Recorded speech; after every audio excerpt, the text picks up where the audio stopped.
and welcome. This is Story Collection English News Edition. Here's the headlines. Thousands rally demanding NRC update before census. Mayol seeks transparency in women's self-help group empowerment scheme. 1 killed, 2 hurt in Kangpopi attack, many condemn. State's first NIA special court opens in Taobao. ED tracks rupees 970 crore Erica nut smuggling trail. Beijing calls for stronger India-China cooperation. Deadly Philippines quake leaves 32 dead. Now the news in detail. Thousands rally demanding NRC update before census.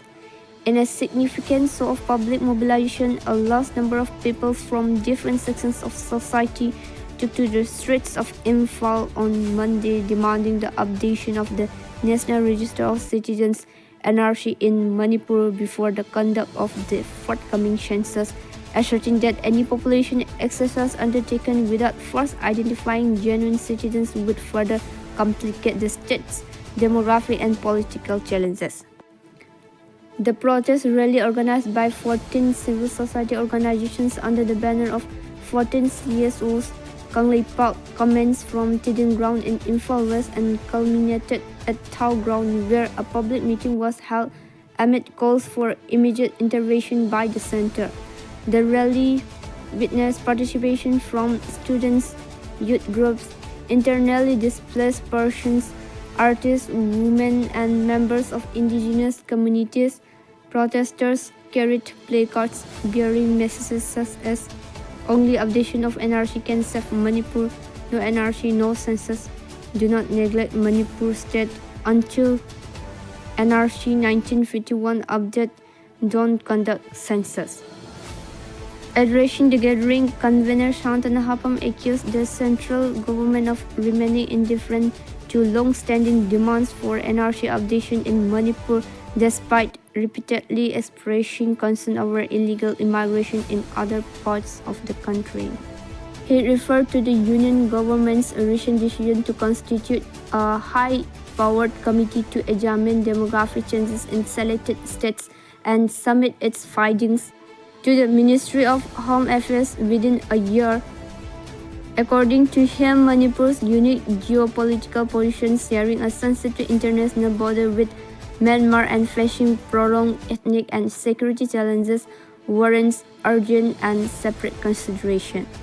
Santa argued that the demand for NRC updation is no longer merely an administrative issue but has become intrinsically linked to the protection of indigenous identity, land rights, and political representation. He maintained that conducting an census without first updating the NRC could produce disputed population data and adversely affect future delimitation exercise. Mayol seeks transparency in women's self-help group empowerment scheme. The Manipur Youth League Mayol has questioned whether the state government's newly announced scheme for economic empowerment of women through self-help groups could be used as a political tool ahead of the forthcoming Manipur Legislative Assembly elections. In a statement, Mayol said there is growing public speculation that the scheme may be linked to electoral considerations, alleging that elected representatives are already identifying beneficiaries through party workers. The organization stressed that if the scheme is genuinely intended to promote the economic empowerment and welfare of women, the government should clearly explain its objectives, implementation process, and beneficiary selection criteria to the public. Mayol noted that the scheme was announced by Chief Minister Yumnan Khem Singh during the presentation of the 2026-27 state budget in the Assembly, under which financial assistance of rupees 10,000 each would be provided through direct benefit transfer to around 3.5 lakh women in the first year. The organization pointed out that the proposed allocation of rupees 350 crore comes from public funds and not from any political party, making transparency and accountability essential. Mayol demanded that the government clarify the basis for selecting beneficiaries, the agency responsible for identifying them, and the timeline for disbursement of funds. It also sought clarification on whether women who are not members of self-help groups would be eligible for the scheme and what criteria would determine eligibility. 1 killed, 2 hurt in Kampopi attack, many condemned. A civilian was killed and 2 others injured after suspected Kuki militants opened fire on a group of villagers who had gone to repair a ballast water supply line at Changphai Kailong in Charoi Pandongba village under New Kaitamanbi police station in Kampopi district on Monday morning. According to reports, the villagers were repairing a water supply line that local residents alleged had previously been damaged by militants. The attack occurred around 5 a.m. The disease was identified as Chunjanglung Panmei, son of Let Kamugapo Panmei of Charoi Pandongba Part 1. He suffered multiple bullet injuries to his head and right leg. The injured are Jang Thuilung Gangmei, son of Let Kuringam Gangmei, and Gai Chuanglung Daimei, son of Guang Chalin Daimei, both residents of Charoi Pandongba Part 1. They have been evacuated for medical treatment. The incident sparked protests by women and members of Jaliarong community from Longmai area who staged a demonstration at Charoi Pandongba Bazaar along National Highway number 37 under New Kaitamanbi PS. State's first NIA Special Court opens in Taobao.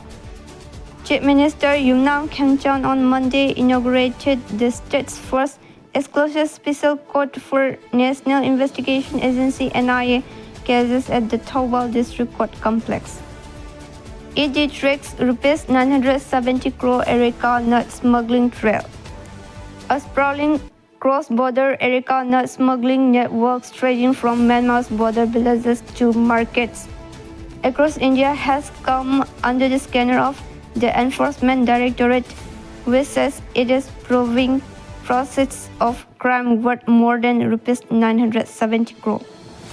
The agency conducted raids at 9 locations in Mizoram's Champhai district on June 4, targeting traders and facilitators allegedly linked to the smuggling syndicate. According to the ED, the investigation has revealed a sophisticated operation in which dry Erica nuts were illegally brought into India from Myanmar across the Chao River, bypassing customs checks and official trade channels. The consignments were allegedly received by local handlers in border areas such as Jokhauthar and Champhai, stored in warehouses, and then transported towards the Assam-Mizoram border for distribution to markets across this country. What makes the case particularly significant is the money trail uncovered by investigators. Beijing calls for stronger India-China cooperation. China and India should stick to the right strategic perception that they are not rivals but cooperative partners and opportunities for each other's development, not threats, a top Chinese official said on Monday. Foreign Ministry spokesperson Lin Jian made the remarks at a media briefing here in response to a question on Russian President Vladimir Putin's comment on Sino-India relations and Moscow's efforts to maintain close ties with both of them during an interaction with heads of leading global news agencies, including PTI, on Thursday. The China-India border situation is at the moment generally stable and the two sides have smooth communication, Lin said. Deadly Philippines quake leaves 32 dead. At least 32 people were killed Numerous building damage and schools and flights were suspended after a magnitude 7.8 earthquake struck Sarangani province in the southern Philippines on Monday morning, according to local authorities. Multiple countries had issued tsunami warnings, which were later lifted. Thank you for being with us. This is MN Story Collection English News.